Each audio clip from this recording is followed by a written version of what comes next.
takes in a shallow breath as though the very act of posing the question exhausts him. Force him to patch me up. Gabe swallows hard. Nope. He licks his lips nervously. Doc's dead. He takes a deep breath. They found him right on the other side of our fence. He went with that bitch and her friends, but he didn't last long. He swallows thickly and takes in another series of agonizing breaths.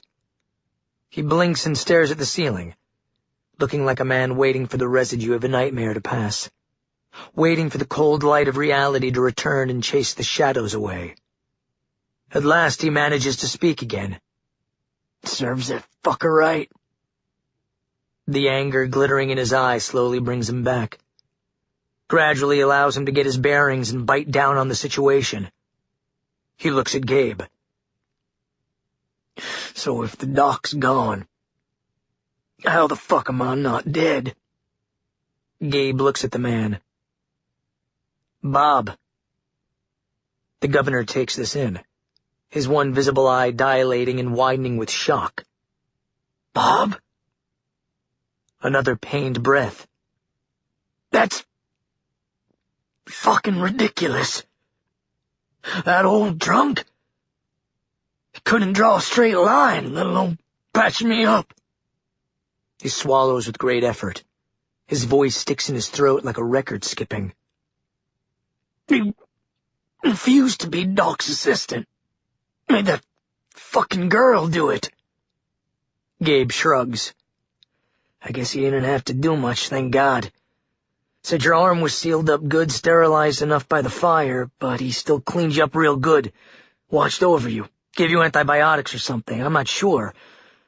The way I understand it is, when she cut off your, when she nicked your thigh, Bob said it just missed a major artery, so there wasn't as much blood loss as there could have been. Gabe chews on his lower lip. He doesn't want to throw too much at the man right now, not in his condition. It would have killed you for sure if she'd hit it, though. He pauses. The eye almost got infected, but it didn't. Another pause. Bob said she must have been real careful. He thinks she wanted to leave you alive. Like she had more plans for you. The governor's right eye narrows with pure, unadulterated hate. Plans for me? He lets out a phlegmy snort.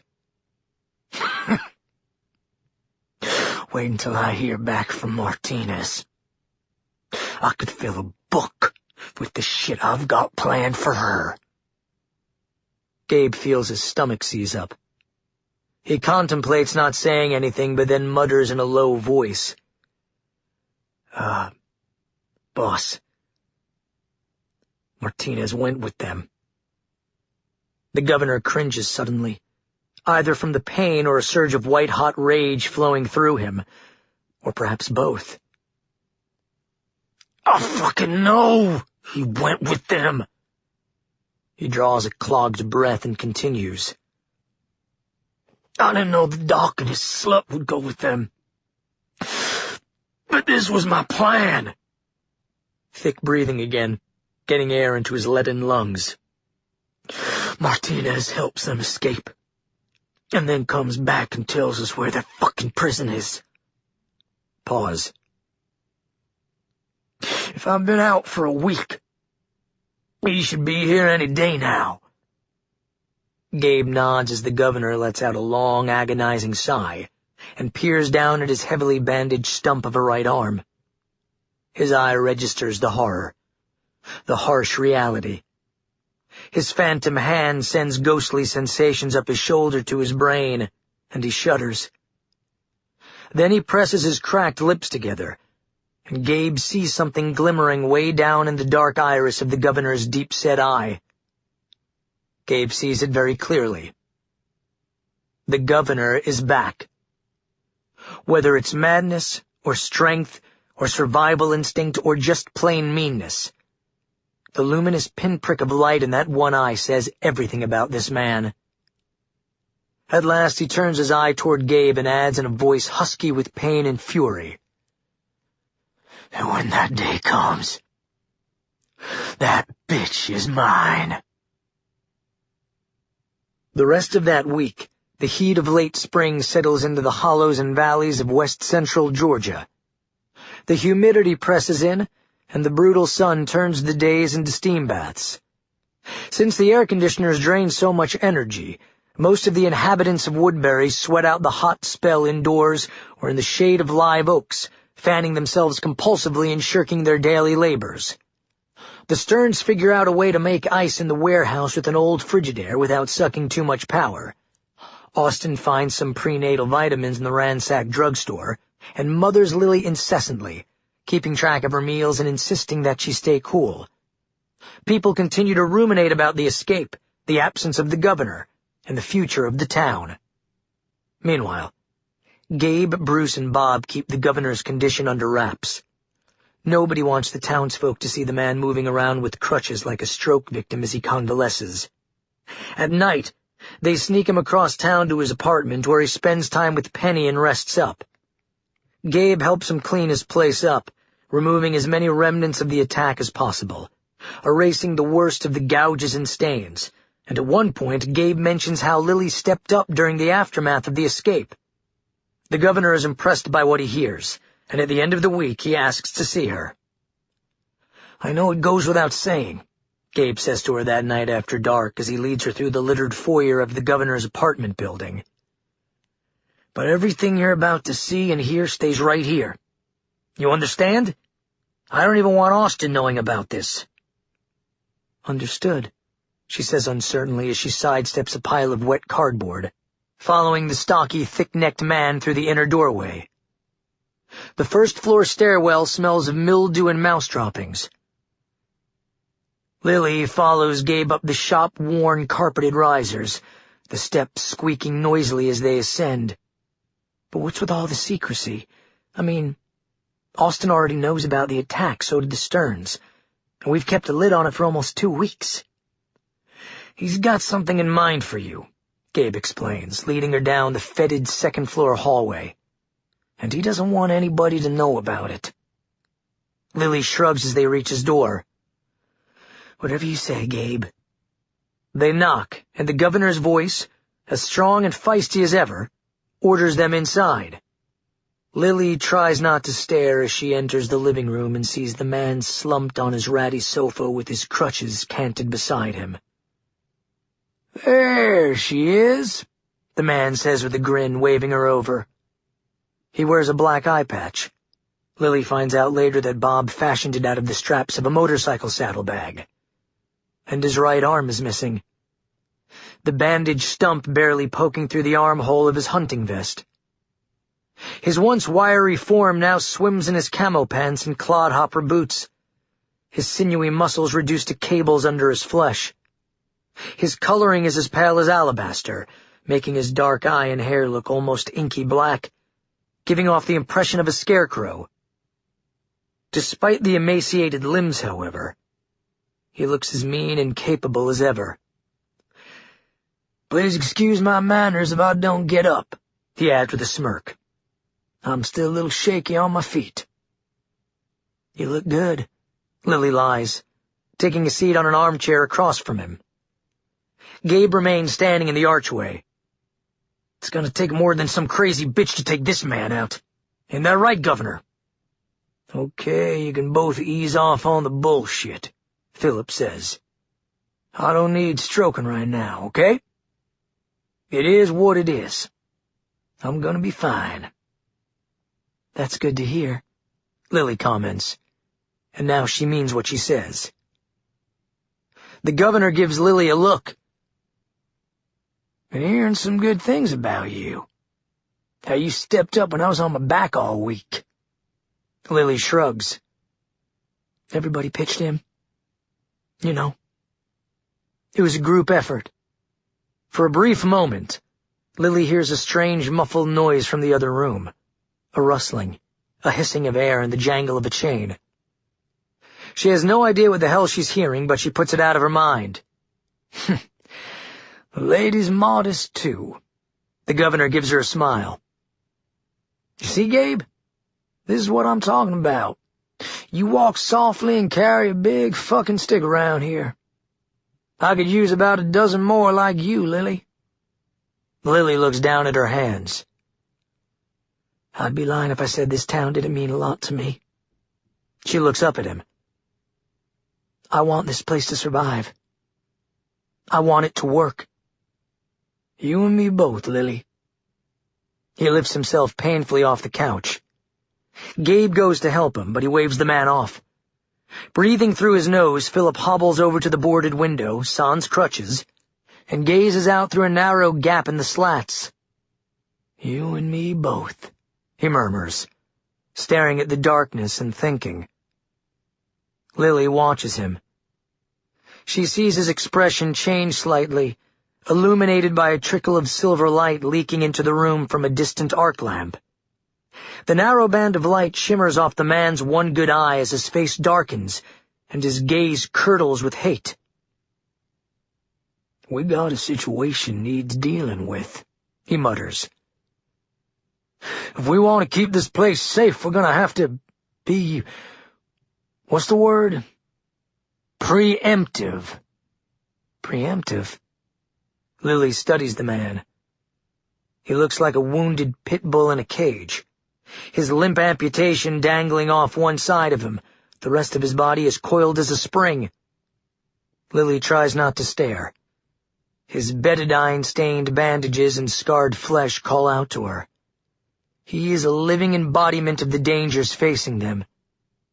It begs the question, who could do this to a man as indestructible as this?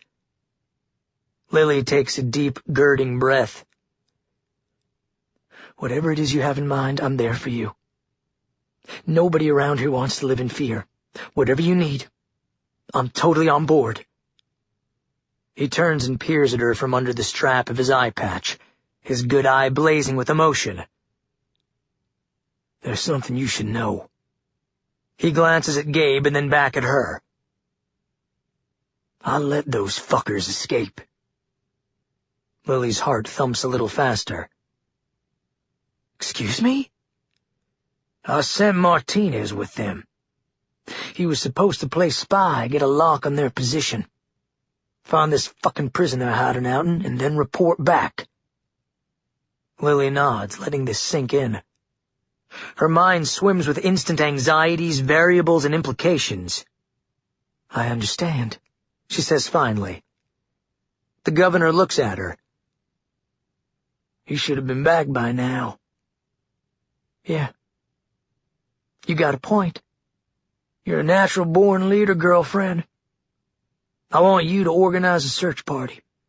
You choose your team, and go find out what the fuck happened. See what you can turn up. Can you do that for me?" Lily gives another nod, but in the back of her mind she's wondering if this is a good idea for someone in her condition to be doing something so labor-intensive. Labor is the key. Is she truly prepared for all the sacrifices that go along with being an expectant mother? Walking around with a medicine ball sticking out of her gut? Right now she's in that tender transitional stage, not showing yet, not really handicapped physically, not fully prepared for the slog ahead. But what happens when she starts to slow down? She knows enough about the early stages of pregnancy to know that physical activity and regular exercise are totally safe, even recommended. But what about something as hazardous as going on a mission into plague-ridden backwaters? Over the space of a split instant, she thinks it over, and finally looks at the governor and says, "I can absolutely do that for you. We'll leave at first light." "Good. One question, though." The governor fixes his one eye on her. "What the fuck is it now?" She chews her lip for a moment, measuring her words. One doesn't rattle the cage of a wounded animal, but she has to say it. "People are climbing the walls not knowing your condition, your whereabouts." She looks into his one good eye. "You gotta show them you're okay." He lets out a tortured sigh. "I will soon enough, girlfriend. Don't you worry about that." The silence hangs in the room for a moment. The governor looks at her. "Anything else?" She shrugs. There's nothing more to say. Lily and Gabe walk out, leaving the governor to his privacy and the ceaseless, muffled clawing noises in the other room. Lily spends the rest of that night gathering her team and supplies for the reconnaissance mission. Austin is dead set against her going on the run and argues with her about it, but Lily is adamant. She is galvanized by the task at hand, the need to secure the town, the prospects of nipping any potential danger in the bud. She is fighting for 2 now, 3 if you count Austin. And perhaps more importantly, she doesn't want anybody getting suspicious about her condition. She doesn't want to give any indication that she's anything other than 100%. This is her little secret, her body, her life, her future baby's life. So she prepares for the journey with relentless attention to detail. She considers taking Bob along, but decides against it. His services are needed in town a lot more than they're needed on this trip. And besides, he'd probably just slow them down. She also decides to leave Bruce in Woodbury to run interference for the governor. Instead, she enlists Gabe and Gus to go along with her, and Austin, not only for the added muscle, but also because each man is intimately familiar with Martinez's methods and behavior patterns and quirks. Gabe is still stinging from his run-in with Martinez in the subterranean tunnels under the racetrack. But Gabe is also a pragmatist. He knows now it was all part of a bigger plan, and he also knows that Martinez is a linchpin for them. They need to find these people and intervene before something terrible happens. Plus, Gabe owes Lily Call his life. The last person she recruits is David Stern, mostly for his steel-trap mind and innate intelligence, to help with strategy. Lily is out of her element here. Tracking human beings across hundreds of square miles of biter-infested wetlands is not exactly a specialty of hers, although she is more motivated than ever now to do what has to be done. Other than Lily, though, only Gabe and Austin know the real mission Martinez was on. Gus and David are operating under the assumption that Martinez was a traitor, and they are now simply trying to catch the escapees. "It's been pretty soggy out there for a while now," David Stern tells Lily as he loads a crate into the back of the military cargo truck parked in the pre-dawn darkness near the town's north gate. The truck idles softly, the turbocharged diesel engine burbling and rumbling under the hood, masking the sound of their voices. "My guess is their tracks are still fairly evident." "Yeah, but how do we know their tracks from the boatload of Walker tracks that have surely mingled with them over the last week?" Lily poses the question with a grunt as she lifts a carton of bottled water into the cargo bay. They've packed enough provisions to stay out on the road for 24 hours or more. Food, blankets, walkie-talkies, the first aid kit, binoculars, night vision goggles, extra batteries, extra ammunition, and an arsenal of weaponry from the guard station, although Lily wants to get this done as quickly as possible. The Walker activity in the woods has picked up this week, and the faster they get answers, the better. "Seems like it's going to be needles in a haystack out there," she says, shoving the carton on board the truck. "We'll start where they were last seen," David says, climbing onto the running panel. "Sun's going to be coming up soon. We'll assume they headed east, at least initially." They finish loading the truck, and then everybody climbs on board. Gus drives with Gabe in the shotgun seat, heavily armed, manning the two-way. Lily rides in back with the supplies, also on a walkie-talkie, with David and Austin each perched on the rear running board for easy access on and off the vehicle. The sun is just beginning to lighten the horizon as the men on the barricade open up the gap, engines firing up, vertical stacks chugging, a semi-trailer pulling out of their way, revealing the primordial darkness of the neighboring forest stewing in the morning mists. Lily's stomach tightens as the cargo truck shudders noisily through the opening. Peering through the rear canvas flap, now beginning to buffet in the breeze, Lily can see the east side of town passing in the gloomy pre-dawn light as Gus circles around the village. The place looks like Beirut, the territory outside the razor-wire-lined walls littered with wreckage, sinkholes, and mounds of carnage from past skirmishes with walkers. Some of the bodies are headless, scorched and burned to husks, others lying in open graves of brackish water. As the day dawns, the Durand Street alley comes into view, the wall over which Martinez helped the escapees flee nearly 2 weeks earlier clearly visible now. Gus grinds the air brakes, and the truck hisses to a stop on a gravel road 30 feet from the outer wall. David and Austin hop off the board and quickly sweep their flashlights across the ground, illuminating the tracks in the mud, now filled with tiny pockets of filthy rainwater, telling the story of Dr. Stevens' attack and the subsequent flight toward Highway 85. Over crackling two-way radios, terse observations are sent back to the truck, and Lily orders the 2 men back on board. Now they proceed down a gravel dogleg toward the highway, and then pick up the tracks on the other side of the asphalt 2-lane. David Stern reminds them to ignore all the footprints that mark themselves with long slash marks, the telltale sign of a walker's lumbering shuffle, and keep their eyes peeled for well-defined impressions. Once they get used to the differences, it becomes easier to spot evidence of the fleeing humans. Even 2 weeks old, the prints, at many junctures along the escape route, have dried into the mire in little perfect boot-shaped puddles. By mid-morning they lose the prints about a mile west of Greenville, and Gus pulls the truck over. Up to this point, the escapees have apparently fled in a north-by-northwesterly direction from Woodbury. But now it's anybody's guess as to if and when they change direction. Luckily, the Walker sightings this morning have been few and far between, and as the sun beats down on the cargo truck, turning the interior into a sauna, they sit there for a moment, sweating through their clothes and discussing their next move. Gabe suggests striking out on foot, but Lily doesn't like the idea of splitting up or leaving the truck unattended. Then Lily remembers the crash site. The downed news chopper that sent them on a tangent on their last supply run several weeks ago. And she realizes that they're only about a half a mile south of the wreckage. She asks Gus to drive north a little farther, and he does, and within minutes they've reached the same muddy washout over which they trod 3.5 weeks ago. Gus pulls over and brings the truck to a stop. They all look at Lily, the realization dawning on everybody all at once.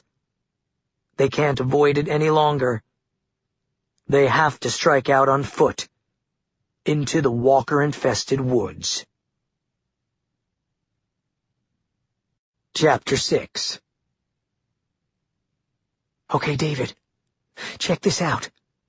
She leads him across the muddy gravel shoulder and pauses on the edge of the embankment, gesturing down at the constellation of footprints indelibly stamped in the clay. A cloud of gnats writhes around her head for a moment, and she bats them away as her comrades gather around her. Hundreds of footprints, all shapes and sizes and degrees of freshness, crisscross the mossy ground, many of them belonging to Lily and her cohorts from earlier that month. But some of them look fresher. "What do you make of those?"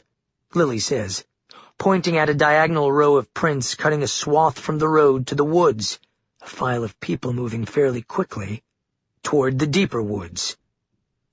David stares at the prints. "Looks like somebody knew where they were going." Gus chimes in. "Crash site?" "You better believe it," David says. "Maybe Martinez thought they could find something else out there. We didn't get a chance to completely search the aircraft last time. Who knows what we missed?" Lily gazes out at the tree line in the distance, the dense netting of foliage billowing in the wind like dirty green drapes. About 500 yards away, in the cleavage of a thickly forested hollow, they first encountered the wreckage of the helicopter, its pilot dead, its lone passenger clinging to life. Now the smoke is long cleared, but chances are the chopper still lies on its side in the dry riverbed where they found it weeks ago. Lily makes an instant decision. "Okay, everybody knows the drill. Gus stays with the truck. Bring extra ammo and water. We'll stay in touch with the walkies. Let's go." They load up their packs and strike out across the muddy wetlands. By midday they reach the crash site. The chopper lies where they left it, crumpled on the banks of the muddy creek bed like a petrifying dinosaur, its rotors torn asunder, its fuselage battered, windows shattered, the riveted hull already beginning to oxidize in the unforgiving sun. Thousands of footprints circle the wreckage in the mud, many, many more than they remember leaving there, and David Stern begins to study them. He doesn't hear the faint crackle of twigs in the middle distance. The collective shuffling of insensate feet churning through the undergrowth toward them from practically every direction. He's too busy extrapolating the narrative of Martinez's journey. From the profusion of prints, as well as the rearrangement of certain pieces of wreckage, David concludes that Martinez's group not only passed this way, but also probably spent the night. The cabin door lies in a patch of weeds and nettle to the left of the nose, a wet blanket draped off one end. Inside the cabin he finds signs of a bivouac, empty water bottles, wadded wrappers, an empty carton of ammunition. David is shining a flashlight into the shadows of the cockpit when a voice tugs at his attention. "David, take a look at this. Over here." He turns and sees Lily standing on the other side of the riverbed, kneeling, taking a closer look at the leaf-matted ground. David goes over and sees the footprints embedded in the mud. "Those are fresher, aren't they?" "Yeah." She points out the deeper tracks that have fanned out from a circle of newer prints near the crash. "Looks like they spent some time here. Maybe met up with somebody, then headed off in that direction." She points to the deepening shadows to the west, where the trees thicken along the creek bed. "I say we head that way." By this point, Gabe and Austin have joined them, and they have their guns out and ready to rock. Gabe has been hearing noises he doesn't like in the high trees above the steam, and he's jumpy. Lily checks her .22s and then takes the lead. She follows the dry gully into the thickets, keeping an eye on both the prints and the adjacent barrier of trees on either side of her. The others follow. Conversation comes to a screeching halt. The silence blankets them. It's a sticky, droning, heavy silence, full of the implacable vibrations of nature, insects humming in their ears, a distant trickle of water, and it makes their footsteps sound like explosions. Gabe gets exceedingly edgy. Something doesn't feel right. Lily's heart quickens. After a while she draws both pistols and then plods along the riverbed holding the guns at her side. They cross another quarter-mile of wooded hollow, the dry creek bed snaking through endless palisades of pines and white birch, before they begin to feel as though the prints are leading them into a trap. The troubling noises have returned. Lily hears twigs snapping and dry leaves cracking rhythmically from somewhere in the middle distance, but it's impossible to parse which direction they're coming from. They can smell the stench of walkers drifting on the breeze. Their guns come up, thumbs on the safeties, poised, knife sheaths unsnapping, eyes peeled, hearts racing, muscles coiled, ears pricked, flesh crawling. The woods are alive now with noises and moving shadows and rotten odors rising, and it's driving everybody crazy. But from what direction are the dead coming? Lily slows down and peers into the distant foliage and suddenly raises her hand. "Hold on!" she hisses in a loud whisper, making everybody freeze in their tracks. "Everybody down! Get down right now!" They move as one, each of them ducking down behind a row of mossy boulders embedded in the humus. Guns raised, eyes wide and alert, they all look at Lily, who gazes over the top of the crags. In the distance, about 50 yards away, she sees a break in the trees, revealing another clearing, this one a vast overgrown meadow, crawling with ragged dark figures. Lily's pulse quickens. She glances to her right and notices a narrow footpath snaking up an embankment into the higher trees. She looks at the others and points to the path, and then silently gestures at a ridge of deadfall logs higher up. They follow her up the path, staying low, moving as silently as they can, their breaths stuck in their throats, and Lily leads them across the top of the ridge. They duck down next to each other behind the massive timbers. From this vantage point, through the cover of trees, they each get a clear view of the huge meadow below. "Good God. It's a fucking convention," Lily utters through clenched teeth, as she takes in the enormity of the primordial pasture. The size of 5 football fields laid end to end, the rain-sodden ground riotous with wind-blown wild grasses and daubs of color from yellow dandelions and red columbine. The immense meadow teems with walkers of every description. Some of them circle a festering carcass of a dead deer, hectic with flies, while others wander aimlessly along the periphery like drunken sentinels. Some can barely move due to missing limbs or mangled appendages, while others look as though their tattered garb has been shredded and spray-painted with gore. The sun beats down on the pasture, the far corners wavering in skeins of heat rays and cottonwood floating in the air like ghostly snow. A faint burr of growling thrums on the breeze from the collective vocalization of at least 50 or more walkers.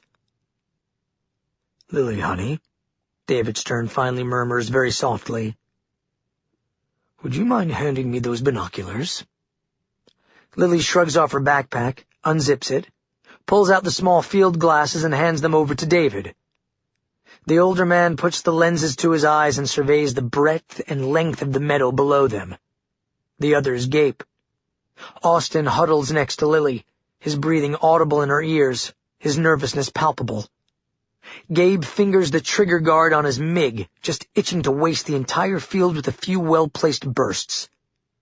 Lily starts to whisper something when she hears David mumbling under his breath. "No. Not... Oh God, no, no." He fiddles with the focus knob and presses the binoculars to his eyes. "Oh, Jesus Christ. Don't tell me..." "What?" Lily swallows her fear and hisses the words at him. "David, what is it?" He hands the binoculars over to her. "To the left by the deer," he says. "The one wandering off by himself in the corner."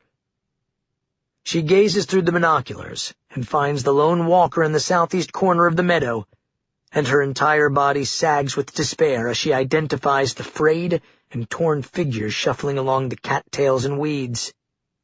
A twinge of first-trimester cramps clenches her midsection for a moment, and her eyes burn. In the shaky blur of the binoculars' narrow field of vision, she sees the trademark bandana still wrapped around the tall male's head, the sideburns apparent along the side of the once handsome face, now a nightmare of pallid flesh, cadmium eyes, and puckered lipless mouth. "Fuck," she utters breathlessly. Gabe and Austin are both dying to grab the binoculars, so Lily hands them over. Each taking their turn, they gaze one at a time through the telescopic lenses at the sun-blanched meadow below them. Each man reveals through body language a sudden anguished slump from Austin, an exhalation of air through gritted teeth from Gabe, that they have identified the lone walker. Austin speaks first, gazing at Lily. "What do you think happened?" Lily looks through the binoculars, muttering as she carefully scans the meadow. "There's no way of knowing for sure, but it looks like... I don't know. See those deep ruts coming across the field from the east?" "Yeah, I saw them." David chimes in. "Yes, I noticed them too. They look like tire marks from a large vehicle. A truck, a van, a camper. Something like that." Lily peers through the lens and surveys the ragged circular divot in the ground where the truck or the RV either skidded out of control or came to an abrupt halt. For some reason, she thinks the tracks have something to do with Martinez's demise.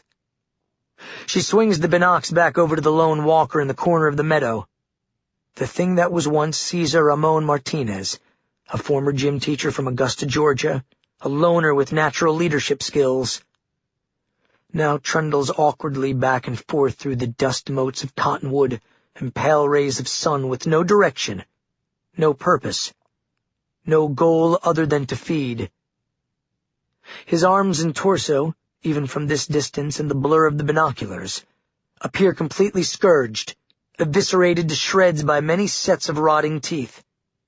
Cords of bloody gristle and sinew dangle from his gashed midsection.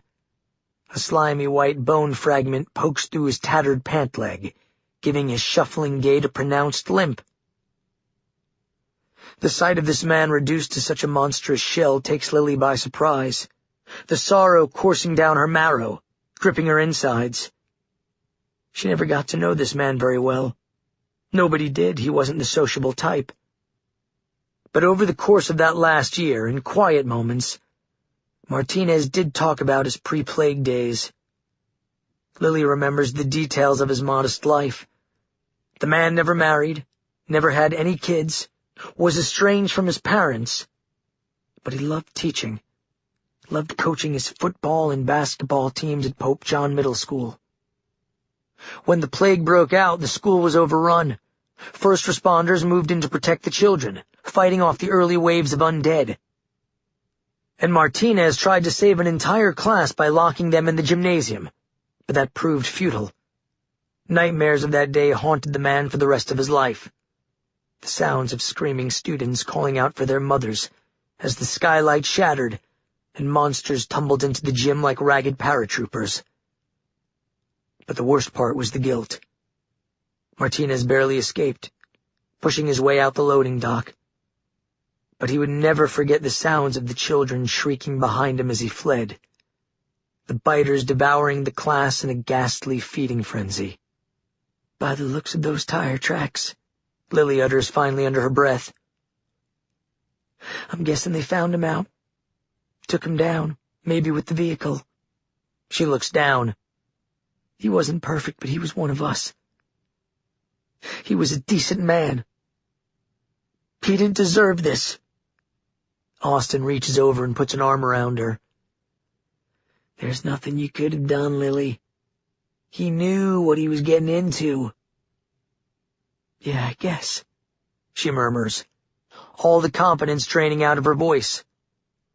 Austin lets out a weary sigh. Can we get out of here now? I mean, mission accomplished, right?"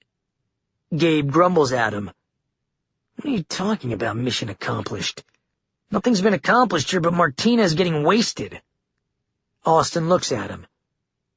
"We found him, right?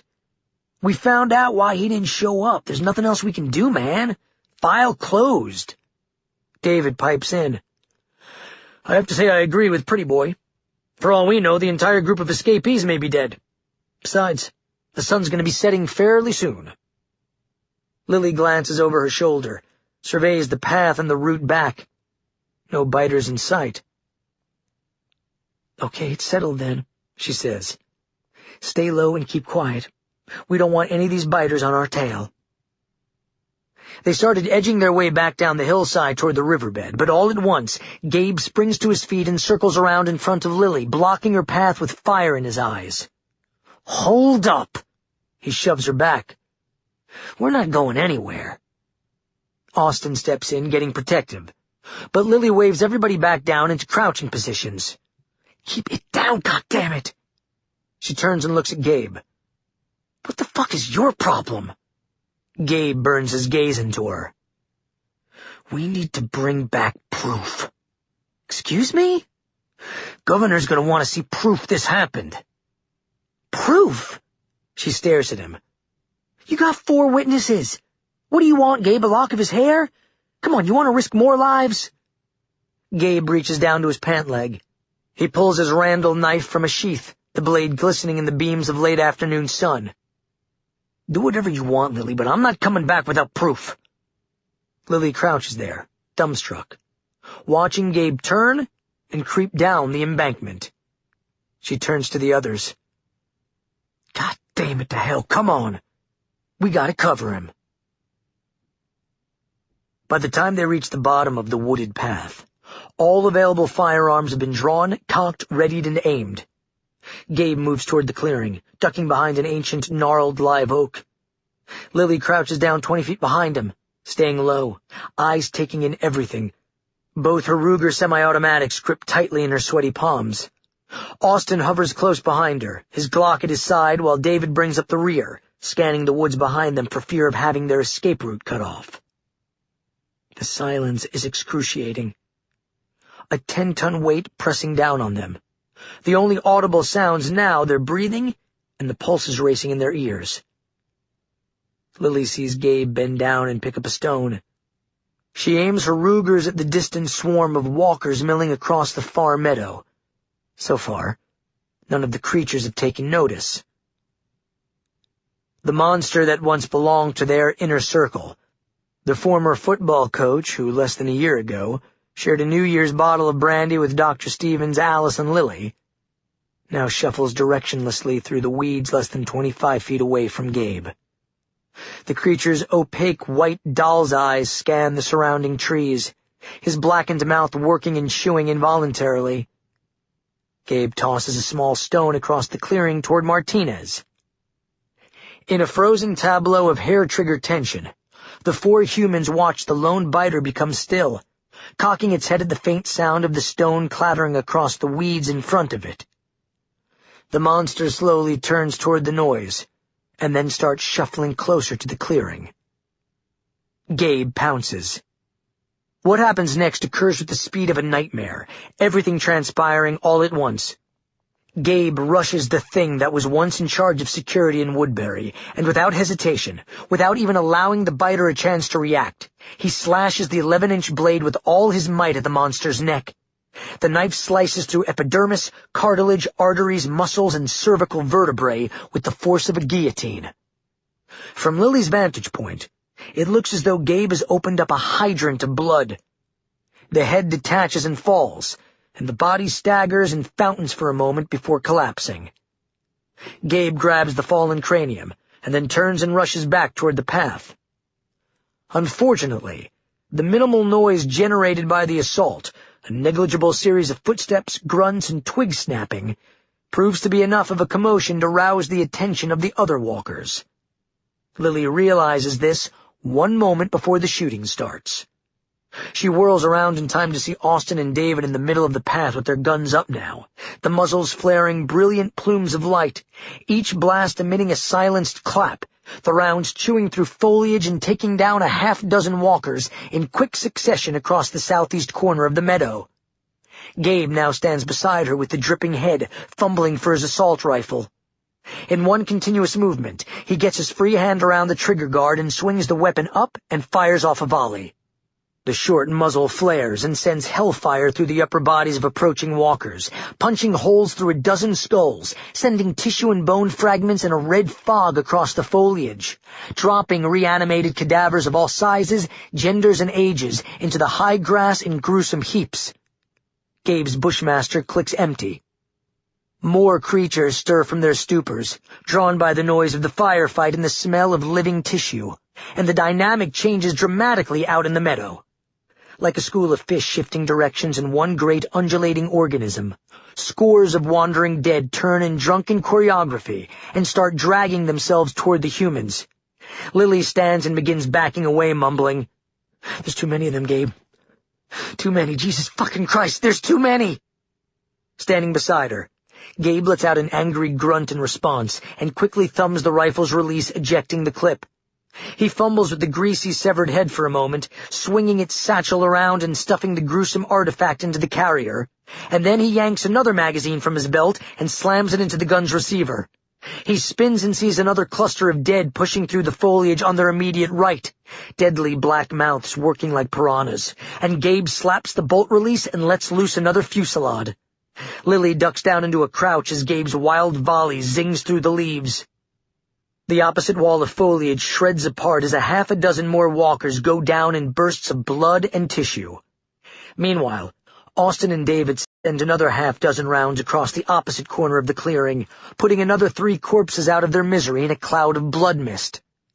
Lily keeps backing away, seeing no options, no purpose to the fight, no hope of stanching the swarm. The entire population of the meadow is now converging on them in one great mass of ragged, moving corpses. The guns click empty again, and for one frenzied instant, the other 3 men glance over their shoulders at Lily, who freezes. The volume of gunfire and the fury of the counter-assault have engulfed the clearing in a haze of cordite and floating particulate, the fog so thick that Lily can barely see the others as the horde closes in. The only viable course of action is written across her petrified features. There's only one thing left for them to do. She doesn't even have to say the word. They run. charging headlong through the thick undergrowth. Lily leads the group, leaping over deadfalls and exposed roots, arms pumping, breath coming in heavy gasps. Once upon a time, she was a track star at Marietta High School. Her specialty was the 5,000-meter run, which she could complete in just under 19 minutes. And now she falls into that natural pace. Not a sprint, not a wild-ass dead run, but more of a smooth, churning gait that just feels right to her body. The fear drives all thoughts of her pregnancy from her mind. Every muscle in her midsection taut with nerves now, masking any potential twinge of abdominal pain. The columns of black oak strobe past her as she follows the riverbed. Despite her delicate condition, she manages to race along that winding path with both guns still gripped in her cold, numb hands. Gabe trots along right behind her, his bullish legs churning like an NFL linebacker grudgingly returning to the huddle, with Austin close on his heels breathing hard. David is the slowest, a lifelong smoker, and he struggles to keep up. At one point he shoots a glance over his shoulder, the walkers receding into the morass of trees behind him, and the awkward move almost topples him, but he manages to stay on his feet. They cross a quarter-mile of forest trail in less than 3 minutes. At length Lily slows down, wheezing to catch her breath, marveling at the ease with which a healthy human can outrun a cadre of dead. If agitated, a biter can get the jump on a person, but over long distances, the creatures have no chance, and long distances are Lily's specialty. Gazing over her shoulder, she sees that the walkers have fallen so far behind them that they're now out of sight, upwind, and no longer an immediate threat. Lily gets her breath back as she approaches the fallen chopper. Nobody says anything as they file past the wreckage. What is there to say? Martinez is dead, his mission a failure. His severed head now twitching and ticking in Gabe's knapsack, like a tiny engine dieseling. Nobody says much as they find their way back through the swampy woods adjacent to the highway. When they reach the truck, Gus is standing outside it with his binoculars in his hands. "What gives?" he asks Lily, who throws her backpack in the rear cargo hold. "You find him?" Gabe speaks up. "We found them, all right." He climbs into the cab. "Let's get the fuck out of here." "What about Martinez?" Gus says as he climbs behind the wheel. The rear of the truck creaks as the others, still out of breath, struggle on board. Gus looks at Gabe. "What happened? What's wrong with everybody?" Gabe positions the greasy knapsack on the floor of the cab between his legs. "Just get us out of this fucking place, Gus, will ya?" Gus puts the vehicle in gear and pulls back onto the highway. On their way back to Woodbury, Lily sits off to herself in the rear of the cargo hold, staring out the gap of flapping canvas at the passing landscape, ruminating silently, stewing in her thoughts.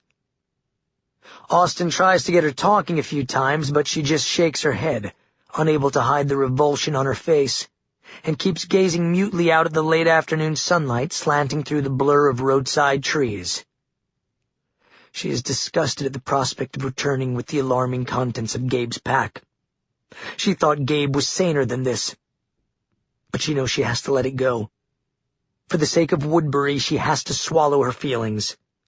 After all, if Martinez had died within the confines of the town, somebody, probably Lily herself, would have likely been forced to chop up his carcass to feed to the arena biters anyway.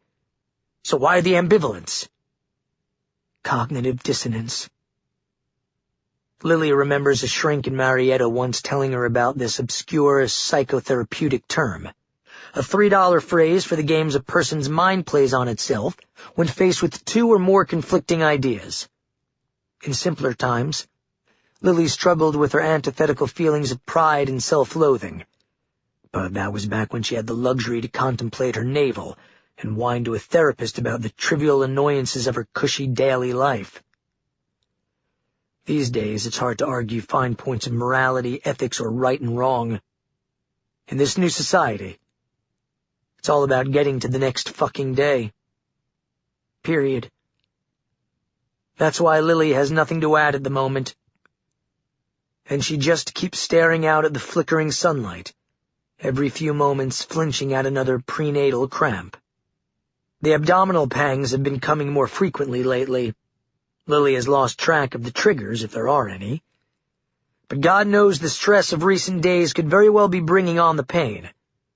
She worries constantly now about her diet, her sleep, her general health. But how the hell is she supposed to stay on the straight and narrow in this crazy environment? Austin has started planning side runs to find healthy food somewhere. Ramen noodles and Kool-Aid just won't cut it now. Lily needs real nourishment, and she needs it consistently. Once they get back to town and the group goes its separate ways, Lily keeps to herself. She doesn't say much to Austin that evening, despite the fact that Austin, as usual, seems worried about her. Word is spread around town that the governor is planning to make an appearance at the racetrack that night. Austin has to beg Lily to go with him.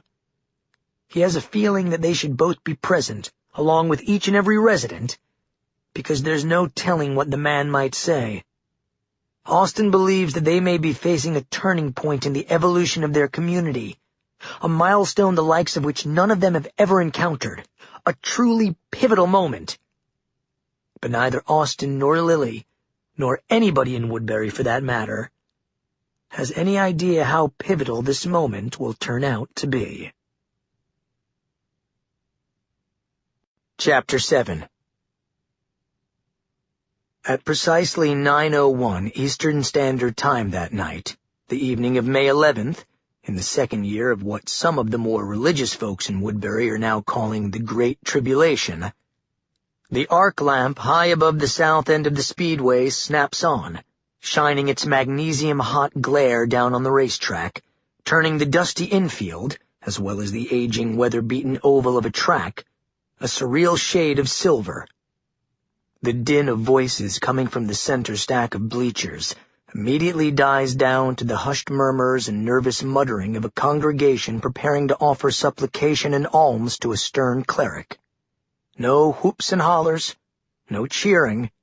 In fact, none of the customary rowdiness that accompanies a typical night at the fights in Woodbury. Now there is only the low drone of expectant whispers. Due to a short in the generator's circuits, or perhaps an imperfection in the spotlight's xenon filament, the radiant beam that shines down on the arena begins to flicker. Other arc lights bang to life, also flickering intermittently. The effect has the dreamlike, nerve-jangling quality of a film projector that is out of registration, the resulting flashes creating slow-motion nitrate ghosts of dust devils and litter swirling across the abandoned track and empty walker pens on the night breezes. Something epical is about to happen, and each and every last one of the 50 or so spectators, which constitutes about 80% of the town's population, Woodbury is now approaching 60 souls, fidgets in a state of jittery awe. Word is spread to every quarter that the evening's festivities will feature a special address from the beleaguered governor, and nobody wants to miss it. Some entered the arena that night with high hopes for the proverbial shot in the arm, a dose of reassurance from the man who gets things done and keeps the wheels greased and watches their backs. But as the minutes tick toward the appointed hour, the mood has spontaneously darkened. It's as though the collective dread of living during the Great Tribulation has become a microbe itself, infectious as tuberculosis, contractable through the air, through the furtive glances of the downtrodden. After a few more minutes, it is now 9:05, the loud crackle of the public address system reverberates across the amphitheater. "Good people of Woodbury," echoes the whiskey-cured pipes of Rudy Warburton, the good old boy from Savannah who has turned his expertise in tuck-pointing into the building of barricades. His words have the stilted quality of a script that was just handed to him, probably by the governor himself. "Let's warmly welcome back our leader, our guiding light, the governor." For a moment, nothing happens other than a tepid round of applause and a few half-hearted cheers ringing out from the stands. Way off in the corner, in the first row, Near the cyclone fence barrier, sitting next to Austin, Lily Call watches and waits and bites her fingernails. She has a blanket draped over the shoulders of her denim jacket, and she keeps her gaze on the far portal, the governor's preferred mode of egress on and off the field.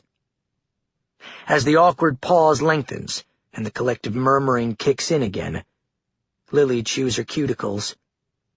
She had managed to stop biting her nails a few weeks ago, oddly, right around the time she learned she was pregnant. But now the habit has returned with a vengeance. Her fingertips are already looking atrocious, stubby and flaked with tiny fissures. She sits on her hands. She takes a deep breath to ward off another twinge of cramps, a tendril of auburn hair blowing down across her eyes. Austin turns to her, reaching up and brushing the hair from her eyes. "You okay?" he asks. "Just ducky," she replies with a wry little smile. They have talked a lot about her morning sickness, her first trimester woes, the cramps and the soreness. But their unspoken fears lie at the base of everything they talk about now. Are these symptoms normal? Is she in jeopardy of losing the baby? How is she going to get the nutrition and prenatal care she needs? Is Bob capable of caring for her? And the granddaddy of all their concerns, is the old army medic up to delivering a baby when the time comes? "I just wish he would come out already," she mutters, giving a little tip of the head toward the shadowy vestibule on the north end of the arena. The suspense is killing these people. Almost on cue, as if her words have conjured the man himself, the crowd goes silent, and the silence is as unsettling as a fuse being lit, as a gaunt figure appears in the mouth of the portal. All heads turn toward the north, and scores of anxious faces gape in complete consternation as the man of the hour slowly ambles toward the center of the infield. He wears his trademark hunting vest, camo pants, and jackboots, but he moves gingerly, with the careful tenterhooks of a stroke victim, one step at a time. Rudy, the ersatz announcer, walks beside the governor with a small, grease-spotted cardboard box and a wireless microphone. The thing that transfixes the audience is not the black leather eye patch, nor is it the profusion of scars and fading wounds visible even at a great distance across the governor's exposed flesh. The thing that bothers everybody is the missing arm. Philip Blake pauses in front of them, grabbing the hand mic from Rudy, thumbing the on switch and looking at the crowd. His face looks as pale as porcelain in the faltering silver arc light, the flicker effect making him look spectral and nightmarish, a character in a forgotten silent film moving in jump cuts. His voice crackles through high loudspeakers as Rudy trots off the field. "I apologize for being unavailable to y'all recently." He pauses and surveys the silent faces. "I know some community matters have arisen that I've been unable to handle. And for that, I apologize." No reaction emanates from the crowd other than a few throats clearing. From her front row position on the north corner of the stands, Lily feels